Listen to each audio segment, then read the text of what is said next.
تركيا كذا رحت لها قبل أسبوع كذا. منطقة جميلة، فيها أجواء جميلة. في عنصرية من ناحية الشكل، يعرفون أنك عربي اللي كذا يتحككون فيك، يكثرون عليك كلام، يحاولون أن يطلعون منك كلام. من وجهة نظري أني أشوفهم عنصريين بزيادة على العرب. الخليجيين بقى أكثر.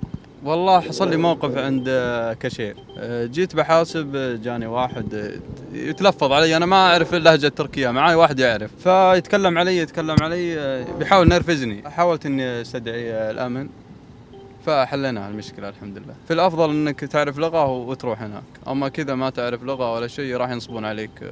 مو نفس الدول الثانية، لأن يصير فيه تأخير، يصير فيه تزاحم.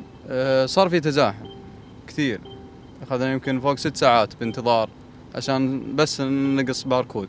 أنا أقول لك، أنا عن تجربتي أنا لاحظت أن فيه على العرب أكثر شيء عنصرية زايدة. يمكن بهذا الشكل تقدر تقول أن تمتلك ثروة، عشان كذا ومستهدفين علينا بزيادة. نصيحتي الأولى والأخيرة أنه معاه لغة ويفهمهم ويأخذ حذره بزيادة.